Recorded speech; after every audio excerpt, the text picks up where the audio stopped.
तो वेलकम है दोस्तों। देखिए, झारखंड में अभी प्रत्येक जिला में चौकीदार की बहाली आ रही है और अभी जो लगभग 3-4 जिला में निकल चुकी है। और इस बार हम लोग बात करने वाले हैं जामताड़ा जिला में निकली हुई चौकीदार बहाली भर्ती के बारे में पूरी डिटेल से। ठीक है, तो चलिए शुरू करते हैं, एक एक करके सभी चीज़ों के ऊपर जानेंगे। तो देखिए, ये जो चौकीदार की बहाली है यह आपका परमानेंट किया जा रहा है और इसमें सैलरी बहुत अच्छा है। ठीक है, चलिए देखते हैं। तो जिला दंडाधिकारी सह उपायुक्त का कार्यालय, ठीक है, जामताड़ा, जिला सामान्य शाखा, विज्ञापन संख्या जनवरी 2024। आवेदन प्राप्त करने की अंतिम तिथि है 30 जुलाई 2024। ठीक है, अब देख लेते हैं। तो यहाँ पे लास्ट डेट बोल दिया गया है कि 30 जुलाई है फॉर्म को अप्लाई करने का। ठीक है, टोटल वैकेंसीज कितनी है? तो 343 सीटें हैं, 343 सीट्स हैं चौकीदार के। ठीक है, देख लेते हैं। तो यहाँ पे किस कैटेगरी से कितनी सीटें हैं? जनरल से 139, एसटी से 170, एससी से 0, ये गलत बात है।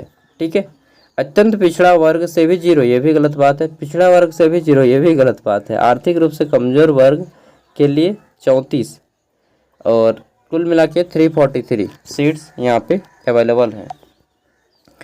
अब देख लेते हैं। तो यहाँ पे हमारा सबसे पहला चीज़ आता है पॉइंट नंबर 1।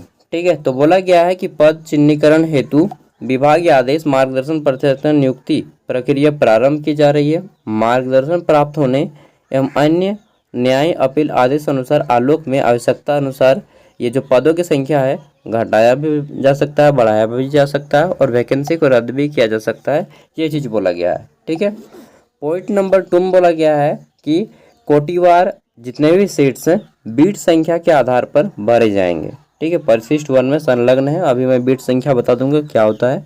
बीट संख्या जो है कई गांव को मिलाकर, जैसे 2 गांव या 3 गांव को मिलाकर एगो बीट बनाया जाता है। ठीक है, आरक्षण झारखंड राज्य के केवल जिला स्तरीय मुफस्सिल स्थापना के लिए लागू किया जाएगा। मतलब जो झारखंड के जामताड़ा डिस्ट्रिक्ट के निवासी हैं केवल वही इस फॉर्म को भर पाइएगा। ठीक है, दूसरे जिला के लोग इस फॉर्म को नहीं भर पाइएगा। अगर आप दूसरे जिला के लोग देख रहे हैं तो फ़ायदा नहीं देगा, बस आप केवल इन्फॉर्मेशन रख सकते हैं, जानकारी रख सकते हैं। ठीक है, चलिए 5वां पॉइंट देख लेते हैं।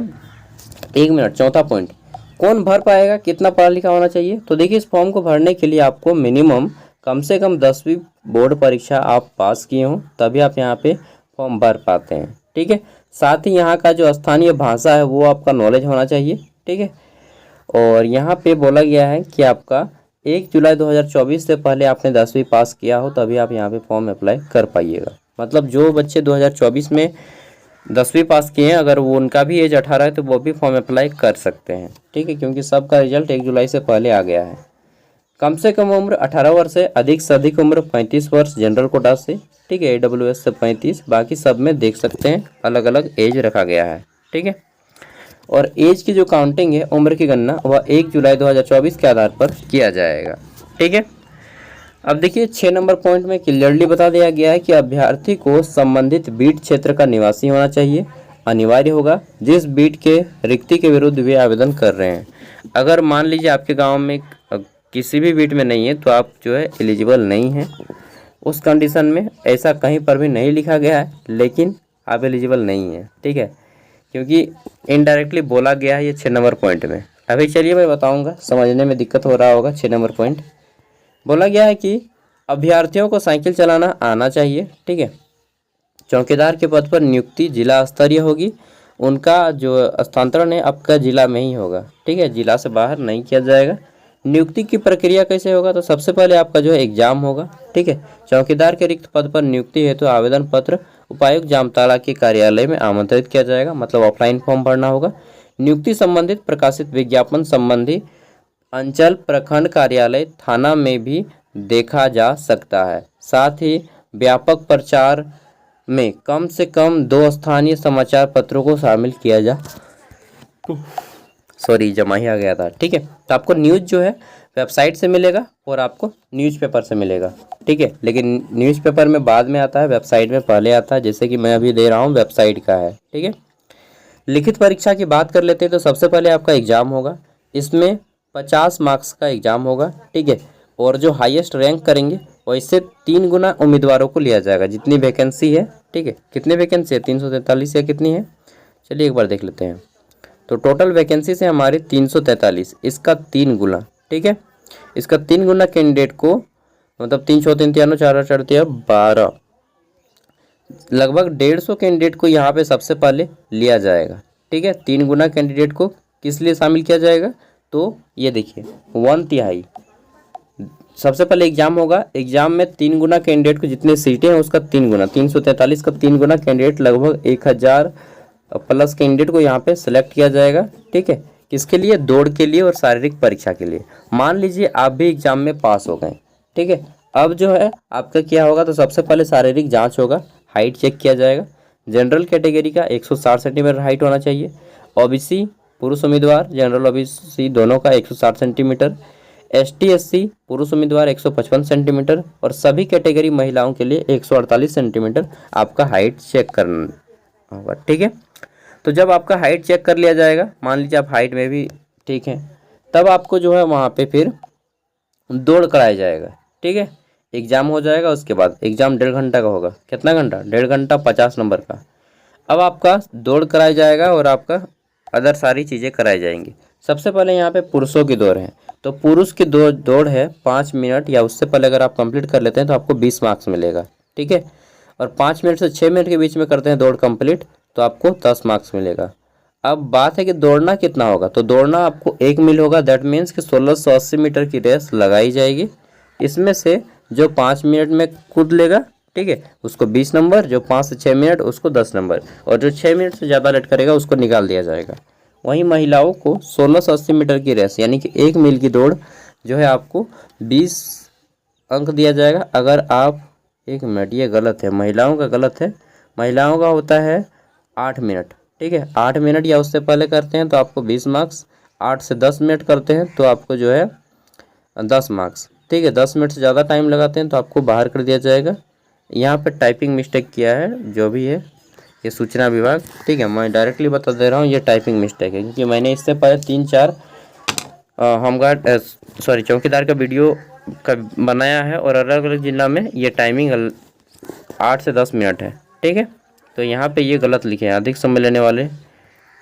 5 मिनट में लड़कियों के लिए इम्पॉसिबल नहीं है यार। ठीक है, आगे देखते हैं 10 नंबर। तो लिखित परीक्षा, शारीरिक जांच परीक्षा में जो कैंडिडेट पाए जाएंगे और उनका जो है मेडिकल टेस्ट कराया जाएगा। मेडिकल टेस्ट में भी अगर आप पाए जाते हैं सही तो आपको जो है फिर मेरिट लिस्ट बनाया जाता है। मेरिट लिस्ट में मान लीजिए कि आपका नाम आ गया, ठीक है, तब आपको जो है ट्रेनिंग के लिए भेजा जाएगा, 2 साल का ट्रेनिंग।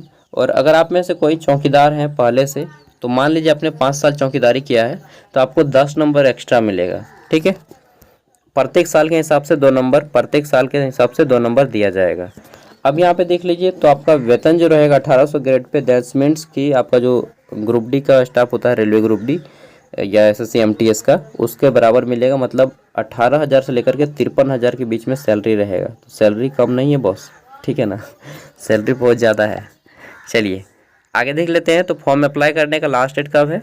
तो 30 जुलाई है। क्या क्या फॉर्म में अप्लाई करना होगा? तो आपको जो है 10th का मार्कशीट देना होगा। ठीक है, फिर आपको ओरिजिनल मूल प्रमाण पत्र भी देना होगा। ठीक है, फिर आपको स्थानीय निवासी प्रमाण पत्र यानी कि आपका आवासीय जाति दोनों देना होगा। 10th का मार्कशीट काफ़ी है। ठीक है, उसके बाद एक्सपीरियंस अगर आप किए हैं तो वो एक्सपीरियंस सर्टिफिकेट, फिर आपका सब अभी प्रमाणित प्रमाण पत्र लगेगा, 100 पता लिखा हुआ लिफाफा में जिसके ऊपर आपका 26 रुपये का डाक टिकट लगा हो। ये नया है, इन्होंने जोड़ा है कि आपका पता लिखा हुआ लिफाफा जिसमें 26 रुपये का डाक टिकट संलग्न हो। ठीक है, ये आपको स्पीड पोस्ट करेंगे एडमिट कार्ड। चलिए देख लेते हैं यहाँ पे थोड़ा सा, तो आगे देख लेते हैं। तो ये आपको ऑफलाइन फॉर्म सेंड करना होगा। इसका फॉर्म भरने का वीडियो मैं एक अलग से लाऊंगा। ये फॉर्मेट है आपका, ठीक है, पेज नंबर 6, पेज नंबर 7 और पेज नंबर 2 ही है, 6 और 7। यहाँ पे एडमिट कार्ड आपका नहीं दिया गया है। ठीक है, एडमिट कार्ड नहीं दिया गया है, किसी किसी वाला में एडमिट कार्ड दिया गया है, किसी वाला में नहीं दिया गया है। अब देखिए यहाँ पे बीट संख्या क्या भरिएगा।